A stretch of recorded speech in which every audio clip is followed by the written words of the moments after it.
tatkala Ratu Balqis datang menemui Nabi Allah Sulaiman alaihissalam, urida 'alaiha arshuha, maka ditunjukkan di hadapannya singgasana. Arsh artinya sarir, singgasana. Ar-Rahman 'alal arsy istawa.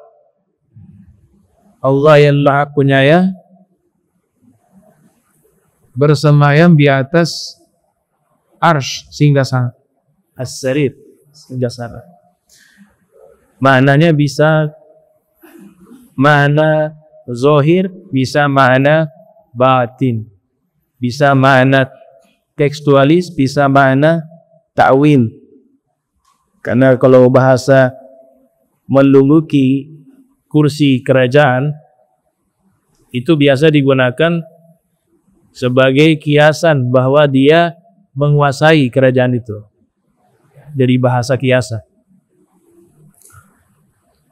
Nah, ini singgasana Ratu Balqis sudah dipindahkan dari istananya Ratu Balqis, dipindahkan ke istananya Nabi Sulaiman tanpa pengetahuan Ratu Balqis. Pada ketika Ratu Balqis tiba di istananya Nabi Allah Sulaiman alaihissalam, Nabi Sulaiman sengaja meletakkan singgasana Ratu Balqis itu nanti berhadapan dengan Ratu Balqis, sehingga Ratu Balqis akan melihat ini benar tidak. Ya, dia akan kaget dengan mukjizat Nabi Sulaiman yang bisa memindahkan singgasana. Tapi sudah dirubah ornamennya. Ornamennya itu, hiasannya itu ada sedikit perubahan atas dasar perintah Nabi Sulaiman. Maka sengaja diletakkan singgasana itu di hadapan Ratu Balqis, agar Ratu Balqis mengetahui ini singgasananya. Ketika singgasana Ratu Balqis itu diletakkan persis di hadapan Ratu Balqis, fawaqafat amanahum fi hiratin wa taraddudi. Ya, dia terkejut. Terkejut sebab dia melihat singgasana itu di anna fihi minal alamati, dari tanda-tanda, dari bentuknya itu dia kenali ini singgasananya. Tapi ragu, singgasananya ada di Yaman, istana dikunci. Bagaimana bisa singgasana itu datang duluan, terus siapa yang bawa? Sedangkan perjalanan cukup panjang dari Yaman ke Palestina. Ma yaj'aluha tahdumu bi'annahu arshuha.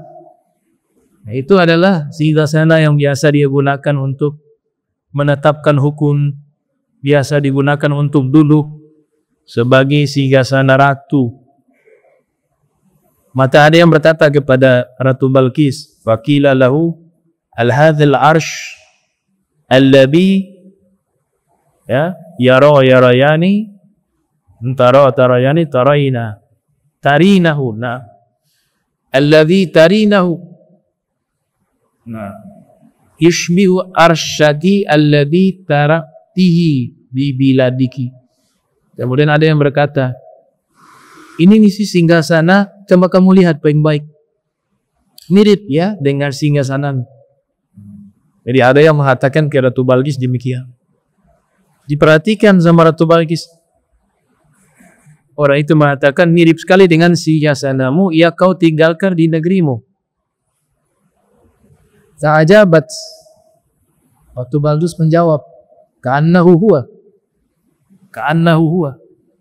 Ini jangan-jangan ini milik saya nih. Jangan-jangan ini singgasana saya. Ka'annahu huwa, kata Ratu Balqis. Tapi masih ada sedikit keraguan. Karena mukjizat atau keramat memindahkan benda itu ada sedikit tidak rasio bagi Ratu Balqis yang belum mengenal ajaran Islam pada waktu itu. Wa ba'da im'ani nazri, kemudian setelah itu im'ani nazri, Ratu Balqis mulai mengamati singgasananya secara detail. Dia tahu tuh singgasananya itu mana ornamen-ornamen khusus dari singgasananya. Dia lihat dengan penuh konsentrasi, dicari tahu. Kesimpulannya aiganat, akhirnya dia yakin ini punya saya nih, singgasana saya ini. Ratu Balqis, saya kenal ini, walaupun ornamennya sudah dirubah sedikit oleh Nabi Sulaiman alaihissalam. Annahu arshuha bifati, bahwa ini benar-benar singgasananya. Wa annal ityana bihi qabla huduriha mu'jizatun min mu'jizati Sulaimana. Dan singgasana ini telah tiba terlebih dahulu di istananya Nabi Sulaiman sebelum Ratu Balqis tiba di istananya Nabi Sulaiman. Itu kan masuk ke mukjizat. Sekian detik udah pindah itu singgasana. Nah, yang menariknya itu sebenarnya kalau kita perhatikan, kisah ini kan Allah abadikan di dalam Al-Quran. Sebenarnya itu keramat. Karena yang memindahkan itu bukan Nabi Sulaiman. Yang memindahkan bisa kita katakan seorang ulama, seorang wali min awliyaillah yang menjadi penasihat Nabi Sulaiman. Namanya Asif bin Barkhaya. Sebagaimana yang diterangkan oleh para mufassirun di dalam kitab-kitab mereka. Jadi beliau yang pindahkan bukan Nabi Sulaiman, tapi penjelasan para ulama selalu mengatakan bahwa ini mukjizatnya Nabi Sulaiman. Nah, ini perlu kita pahami. Padahal yang memindahkan Asif bin Barkhaya. Asif bin Barkhaya bukan seorang nabi, bukan seorang rasul, tapi dia rajulun saleh, seorang laki-laki yang saleh, alim, yang berilmu. Beliau yang memindahkan biiznillah, tentunya dengan izin Allah, dengan keramatnya beliau. Jadi karomah itu ada. Walladzi indahu ilmun minal kitab ana atika bihi qabla ay yartadda ilaika tarfu falamma ra'ahu mustajirran indahu qala hadza min fadli rabbi. Allah ceritakan ada seorang ahli kitab yang paham ilmu kitab, dia mengatakan saya bisa pindahkan, mengatakan kepada Nabi Sulaiman, saya bisa memindahkan singgasana Ratu Balqis sebelum kau kedipkan mata. Berarti sekian detik. Setelah itu dipindahkan. Bukan hanya sekedar omongan, tapi benar-benar singgasana Ratu Balqis saat itu juga dipindahkan dari Yaman pindah ke Palestina, ke Baitul Maqdis. Falamma ra'ahu mustaqirran 'indahu qala hadza min fadli rabbi. Ketika Nabi Sulaiman menyaksikan singgasana Ratu Balqis telah hadir di hadapannya, ia mengatakan ini semua karunia-Nya Allah Ta'ala. Berarti ini kan keramat, bukan mukjizat. Karena yang memindahkan seorang soleh, bukan seorang nabi, bukan seorang rasul. Mukjizat khusus untuk para anbiya, untuk para rasul. Keramat khusus kepada para aulia wassalihin. Aulia wassalihin. Pindah dia singgasana itu. Dan semua keramat nih, kenapa kaitannya disebut juga sebagai mukjizatnya Nabi Sulaiman? Padahal indahnya singgasana Ratu Balqis adalah keramat, bukan mukjizat. Kalau kesimpulan saya, terhimpun antara mukjizat dan keramat.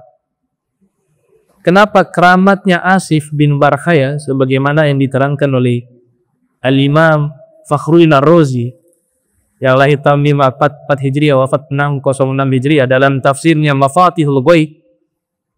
Sebab keramat itu cabang dari mukjizat. Jadi orang yang meragukan keramat berarti meragukan mukjizat. Mukjizat itu cabangnya tetap berlangsung sepanjang zaman. Tapi karena para nabi tidak ada lagi yang diutus oleh Allah, yang paling akhir adalah Nabi kita Muhammad SAW, maka setelah itu mukjizat berakhir. Tapi cabang daripada mukjizat itu tetap berlangsung, yaitu yang disebut dengan karamah, karamatul auliya, keramat-keramat para. Jadi al-karamatu far'un min furu'il mu'jizat, disebut sebagai mukjizat, keramat dari kisah Nabi Sulaiman karena barokah mukjizatnya Nabi Sulaiman ada keramatnya Asif bin Barkhaya. Dia satu kesatuan. Dan memang hukumnya mukjizat dan keramat itu sama. Sesuatu yang tidak bisa diterima oleh akal. Ya kalau diterima oleh akal bukan mukjizat. Kalau diterima oleh akal bukan keramat namanya. Namanya khawarikul adah. Sesuatu yang di luar hukum umumnya. Makanya ulama-ulama ahli sunnati wal jamaah memberikan satu kesimpulan. Kullu ma jaza ayyakuna mu'jizatan bin nabi jaza ayyakuna karamatan liwali. Semua hal yang mungkin terjadi yaitu mukjizat. Mukjizat itu mungkin terjadi. Bahkan sebagian ulama mengatakan para anbiya wajib memiliki mukjizat. Kalau mukjizat bisa terjadi, maka kemungkinan juga keramat itu juga bisa terjadi bagi seorang wali. Jadi maksudnya kalau mukjizat bisa memukul batu dengan tongkat. Nabi Musa memukul batu dengan tongkatnya, keluar air. Itu mukjizat. Maka keramat juga mungkin terjadi hal yang seperti itu. Ada seorang wali min auliyaillah dengan tongkatnya dia memukul batu keluar mata air. Mungkin karena mukjizatnya ada. Kalau mukjizatnya ada seperti itu, kemungkinan keramat juga bisa seperti itu. Karena keramat cabang dari mukjizat. Jadi bukan hal yang aneh. Bukan yang sekarang dikatakan apa namanya? Halu, ya. Halusinasi. 4 mazhab. Imam Abu Hanifah, Al-Imam Malik, Al-Imam Syafi'i, Al-Imam Ahmad bin Hanbal, 4 mazhab para imam, 4 mazhab ini semuanya sepakat percaya adanya keramat. Jadi hati-hati yang mengatakan bahwa itu halusinasi. Berarti pendapat 4 imam besar ini ditolak adanya keramat. Tidak dipungkiri ada oknum yang mengaku punya keramat, banyak juga yang bohong-bohong, banyak. Tapi itu namanya oknum. Tapi keramat pada hakikatnya itu ada. Cukuplah kisah Nabi Sulaiman menjadi dalil bagaimana salah seorang wali min auliyaillah dia bisa memindahkan singgasana Ratu Balqis dari Yaman, negerinya Ratu Balqis, pindah ke Palestina.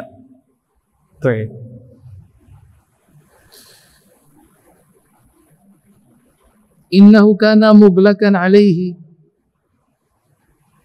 si Gosriha. Yang tambah mengherankan, Ratu Balqis ini masih bingung. Istana dikunci, singgasananya di dalam istana. Singgasananya di dalam istana, istananya dikunci. Kok bisa dia pindah? Itu pertanyaan yang muncul dari Ratu Balqis. Bisa dibaca Balqis, bisa dibaca Bilqis. Kalau sudah dinamakan dengan bahasa Indonesia biasanya Balqis. Semua huruf qaf merepotkan orang-orang yang bukan orang Arab mengucapkan. Qaf. Namanya Balqis. Qaf. Jadi Balqis. Diringkas. As-Saqaf. As-Sagaf. Aslinya Qaf. As-Saqaf. Ya, Saqfun. Dari kata atap. Sak. Kalau lahjah Hadrami jadi go. Ya. Bola. Antos jadi bola. Ada al-mashkuqah. Di Mesir kalau jim jadi bo. Bahasa Mesir ya. Jinnya jadi bo. Makanya Syekh Ali Jum'ah jadinya Syekh Ali Jum'ah. Tapi kalau bahasa fusha ya sesuai yang kita belajar itu dulu dari Iqra itu yang fusha. Itu bahasa Al-Quran. Bahasa Al-Quran, bahasa hadis Rasul SAW. Inda idin balat di Sulaimana. Pada waktu itu Ratu Balqis menyaksikan mukjizatnya Nabi Sulaiman, maka ia mengatakan kepada Nabi Allah Sulaiman, laqad alimna bi qudratillah. Kami sungguh yakin ini semua yang terjadi adalah kekuasaan Allah. Itu kata Ratu Balqis. Jadi mukjizat bagian dari qudratullah. Bagi Allah tidak ada yang tidak mungkin. Jadi kalau memahami mukjizat, memahami keramat, kita pahaminya itu bagian dari kekuasaan Allah. Kalau kekuasaan Allah, semua mungkin terjadi.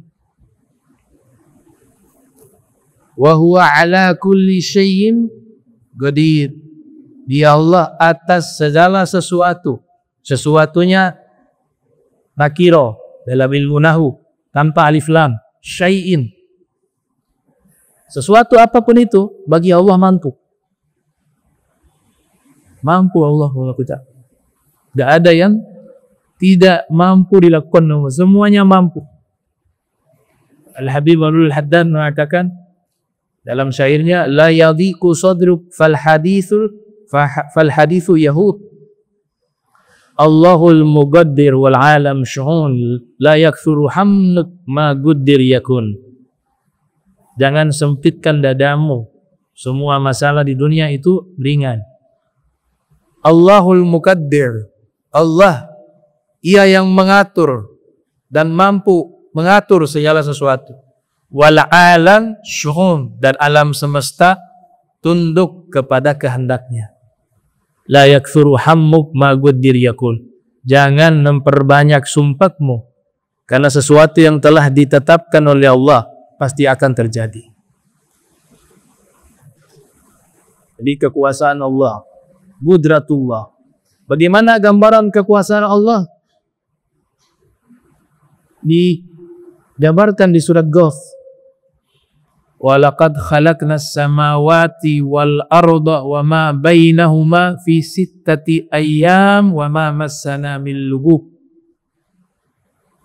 Dan sungguh kami telah menciptakan 7 lapis langit dan bumi dan apa-apa yang ada di antara keduanya dalam periode waktu 6 hari. Wa ma massana min lughub, dan kami tidak merasakan capek dan lelah sebab menciptakan itu. Itu bicara kekuasaan Allah. Jadi Allah ciptakan ini 7 lapis langit dengan isi-isinya, beserta bumi dengan isi-isinya bumi. Dan apa yang ada di antara langit dan bumi, beserta makhluk-makhluknya. Allah katakan, itu saja gak letih ciptakan itu. Kalau makhluk, makin besar yang dibuat, bangunan makin lelah. Makin menguras tenaga. Tapi bagi Allah, tidak tertimpa rasa lelah sama sekali. Itu kekuasaan Allah. Lah Allah hanya sisa mengatakan kun fayakun, jadi. Innama amruhu idza arada syai'an ay yaqula lahu kun fayakun. Bahkan kun fayakun terlalu lama bagi Allah. Kalau orang suci mengatakan Kun fayakun masih hitungan. Kun fayakun 2 detik. Ya Allah punya kekuasaan mampu menciptakan segala sesuatu. Bainal kaf wan nun.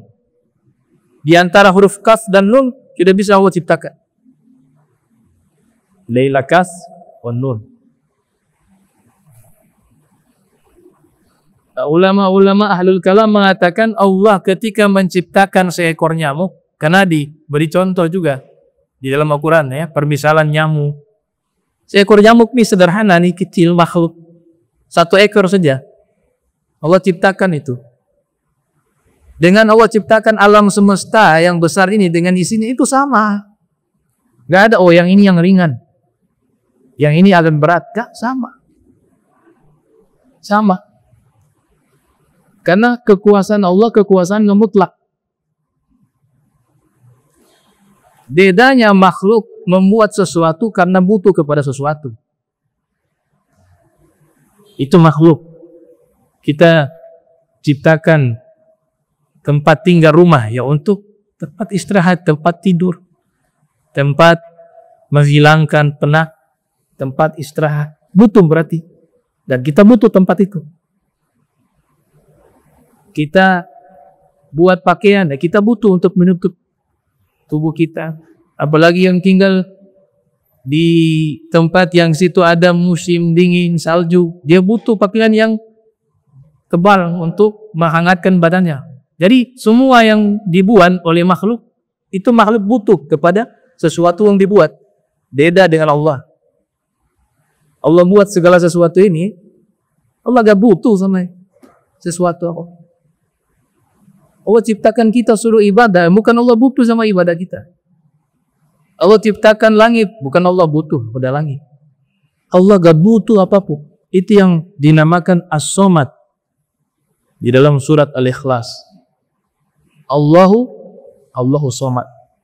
Apa itu Allahu Somad? Abu Hurairah menafsirkan, ya radhiyallahu ta'ala anhu, la yahtaju ila kulli syai'in wa kullu syai'in yahtaju ilaihi. Arti As-Somad adalah Allah ketika menciptakan segala sesuatu, Allah tidak butuh kepada segala sesuatu. Akan tetapi segala sesuatu itu yang butuh kepada Allah Subhanahu wa taala. Nah, itu masalah akidah. Jadi kekuasaan Allah itu kekuasaan mutlak. Gak ada bagi Allah ini jauh, ini dekat, sama. Mau yang di langit, mau yang di bumi, sama. Kalau kita makhluk, saat ini kita di Imam Moljol, di Saliro.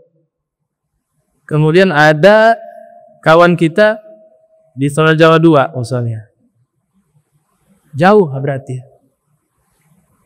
Ada kawan kita yang lainnya di Salor 2 juga. Oh, dia dekat dengan kawan saya yang di Salor 2. Nah, bagi Allah, tidak ada jarak, jauh dekat, semuanya sama. Tidak ada ini berat, ini ringan, semuanya sama. Itu yang namanya Qudratullah. Kalau terlalu dalam pusing. Jadi cukup di situ dulu. Karena memang kita makhluk, namanya makhluk terbatas. Bagaimana makhluk bisa paham yang menciptakannya? Justru kebalik, yang menciptakan yang paham kepada yang diciptakan. Itu yang Nabi katakan dalam hadis. Tafakkaru fi ayatillah wa la tatafakkaru fi zatillah. Fa innakum lam taqdiruhu haqqa qadrihi. Kalian kalau mau berpikir tentang ciptaan Allah, jangan berpikir tentang zatnya Allah. Karena sesungguhnya kalian sampai kapanpun tidak akan mampu bisa mengenal Allah secara hakikat. Nah, ini jadi mukjizat bagian dari Qudratullah. Diakui oleh Ratu Balqis, ini semua adalah Qudratullah wa sahhati nubuwatika min qabli hadhil mu'jizat bima syahadna min amril hudhud. Dan ini menandakan benar engkau sebagai seorang nabi. Tadi saya katakan para nabi itu hukumnya wajib menampilkan mukjizat untuk menguatkan kenabian mereka. Harus ditunjukkan. Beda dengan keramat. Kalau keramat disembunyikan, tidak dituntut untuk Bahkan lebih bagus disembunyikan. Jadi dalam kondisi tertentu. Tapi kalau mukjizat harus dipinggukkan di hadapan manusia, sehingga mereka percaya bahwa ini adalah seorang nabi. Para nabi dikuatkan oleh Allah dengan perangkat mukjizat. Wabil mu'jizati uyyidu takarruma. Dengan mukjizat Allah kuatkan mereka, para nabi, sebagai bentuk kemuliaan atas diri mereka. Bima syahadna min amril hudhud wa ma sami'na min rusulina ilaika minal ayati. Jadi sebelum kau tunjukkan mukjizat ini, kata Ratu Balqis, kami sudah percaya engkau itu seorang nabi. Karena ada burung hudhud yang datang membawa surat. Yang surat itu berisi ajakan untuk menerima ajaran Islam. Maka kami sudah percaya begitu. Sebelum kau tunjukkan mukjizat ini. Dan apa yang kami dengar min rusulina ilaika, dari utusan-utusan kami kepadamu. Nah, Ratu Balqis mengutus utusan-utusan. Jadi kata Rasul itu kalau dikaitkan kepada raja, itu disebut juga Rasul, sama. Tapi maknanya adalah delegasi, orang-orang yang diutus. Kalau dikaitkan kepada kantor pos, itu pembawa surat. Makanya ada teori mengatakan, ini teori yang gak benar ya. Tapi teori ini ada di beberapa buku, mengatakan bahwa fungsinya para rasul itu sama seperti tukang pos. Hanya sekedar mengantarkan surat. Kalau mereka risalah, makanya bahasanya apa? Risalah. Risalah itu artinya surat. Tapi kalau dinisbat kepada para anbiya, yaitu risalah adalah satu aturan dari Tuhan, dari Allah Subhanahu wa Ta'ala. Setelah surat itu sudah disampaikan, kita pergi. Jadi dianggap para rasul itu sebagai tukang pos surat. Nah, ini teori yang tidak benar. Karena rasul itu bukan hanya ditugaskan menyampaikan risalahnya Allah, akan tetapi juga mereka itu bagian dari risalahnya Allah. Yang wajib kita cintai, wajib kita hormati, wajib kita jadikan teladan. Nabi kita dijadikan teladan. Jadi bukan fungsinya seperti tukang surat, bawa surat langsung pergi. Tapi justru beliau yang membawa risalah Allah itu menjadi risalah terbesar. Tanya dalam surat Jin dikatakan, illa balagan minallahi wa risalatihi wa may ya'sillaha wa rasulah fa inna lahu nara jahannama khalidina fiha abada. Fungsinya para rasul menyampaikan risalah, itu benar, dari Allah. Wa risalatihi, dan risalahnya Allah Subhanahu wa Ta'ala.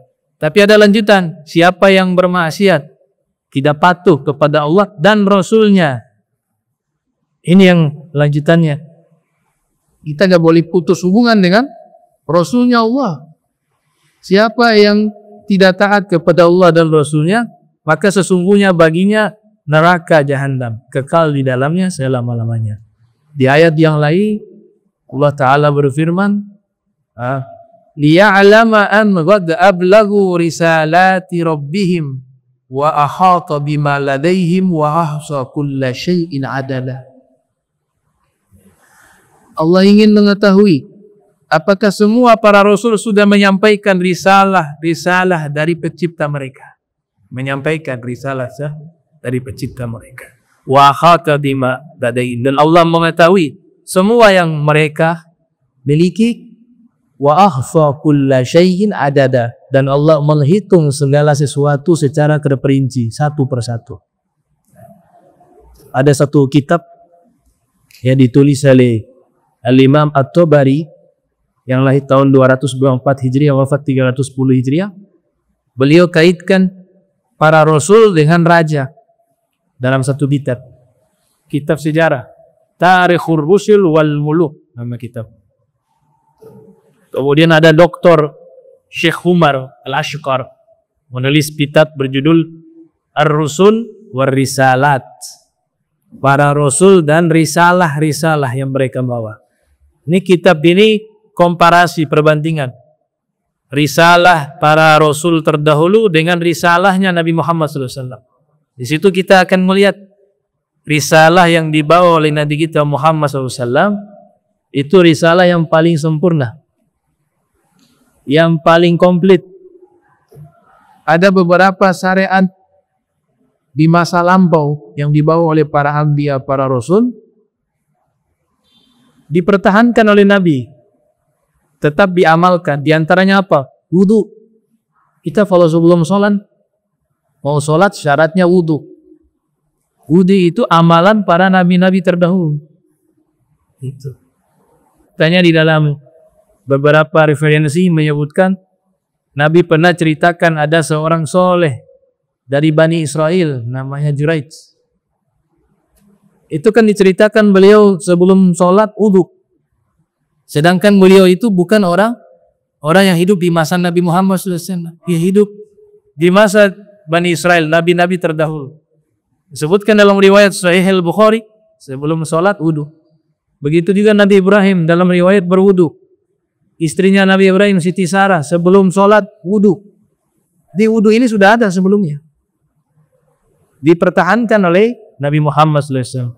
Makanya Nabi katakan, ketika Nabi terangkan tentang cara berwudu, Nabi mengatakan wudu'i hadza wudu'u al-anbiya min qabli. Wudu'i hadza wudu'ul anbiya'i min qabli.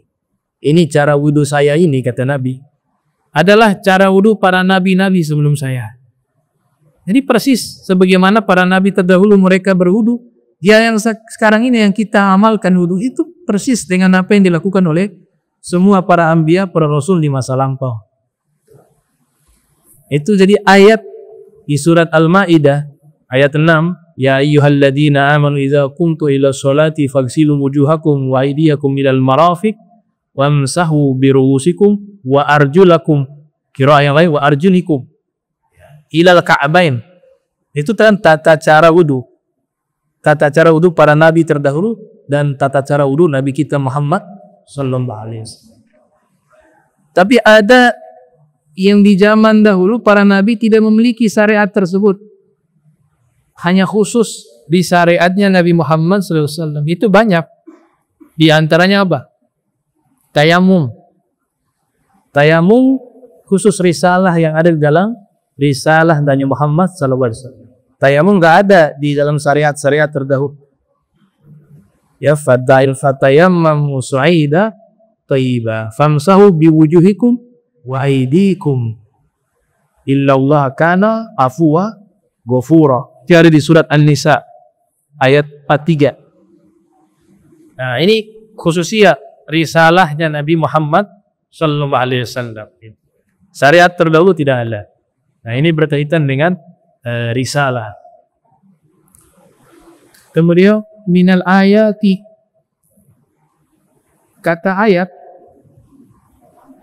ini kalau diisbat di dalam Al-Quran itu ayat yang kita ketahui, ayat 1, ayat 2. Kalau ayat dinisbat kepada penciptaan itu tentang kekuasaan Allah, maka artinya ayat itu adalah ciptaan-ciptaan Allah. Kalau ayat dinisbatkan kepada para rasul, ayat artinya mukjizat. Ya. Jadi, ayat dinisbatkan kepada Al-Quran adalah tanda itu. Dalam satu surat ada berapa ayat? Al-Quran seluruhnya 114 surat, 6.666 ayat dalam riwayat yang lain. Kalau ayatnya itu khilaf ya, ada yang mengatakan jumlahnya yang berbeda. Tapi yang gampang dihafal itu 6.666. Kenapa pakai riwayat itu? Paling gampang dihafal. Yang lain tuh beda tuh, susah dihafal. Tapi suratnya itu ijma. Nama surat itu wahyu. Susunan suratnya wahyu. Susunan ayatnya wahyu. Jumlahnya khilaf. Ayat. Kalau di dalam Al-Quran disebutkan orang-orang kafir mendustakan ayat-ayat kami.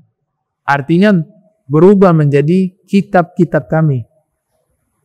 Dalam tafsir Jalalain disebutkan jika Allah Ta'ala berfirman di surat Al-Baqarah, "Walladzina kafaru wa kadzdzabu biayatina ulaika ashabun nar hum fiha khalidun." Dan orang-orang yang mengingkari dan mendustakan ayat-ayat kami. Itu dalam tafsir Jalalain, kutubina, mendustakan kitab-kitab suci kami. Padahal ayat dalam Al-Quran menyebut ayat, tapi tafsirannya ditafsirkan kitab-kitab kami. Karena mereka tuh yang mengingkari Al-Quran bukan mengingkari beberapa ayat. Yang di luar agama Islam, yang tidak percaya dengan agama Islam, ketika disobarkan Al-Quran, mereka bukan tidak percaya beberapa ayat dalam Al-Quran, tapi semuanya dari awal sampai akhir. Maka maknanya kitab-kitab fikih. Begitu. Kemudian ayat-ayat ini disebutkan juga wa kunnal mu'minin, ya. Para nabi membawa ayat-ayat. Maknanya mukjizat. Ayat-ayat jika dinisbatkan kepada para nabi diartikan mukjizat. Wa kulla mu'minin. Setelah itu akhirnya Ratu Balqis mengatakan, kami mengakui akan kebenaran agama dan risalah yang kau bawa, maka kami menjadi orang-orang yang beriman. Ini keterangan dari pengarang kitab, ya. Tapi kalau kita membahas lebih dalam, tahapan awal harus pernyataan muslim dulu baru mukmin. Mukmin itu derajat yang levelnya tinggi. Jadi kalau derajat awal itu yang baru masuk Islam disebut muslim. Setelah muslim, mukmin. Naik mukmin, muttaqin. Naik lagi, shadiq. Kayak di dalam surat Al-Hujurat, ada satu orang baru masuk Islam. Kemudian dia mengatakan, kami telah beriman. Allah wahyukan mengatakan, jangan dulu bilang telah beriman, tapi bilang, kami telah berislam. Ya, wa qalatil a'rabu amanna, qul lam tu'minu. Walakin qulu aslamna walamma yadkhulil imanu fi qulubikum wa in tuti'ullaha wa rasulahu la yalitkum min a'malikum syai'a innallaha ghafurur rahim.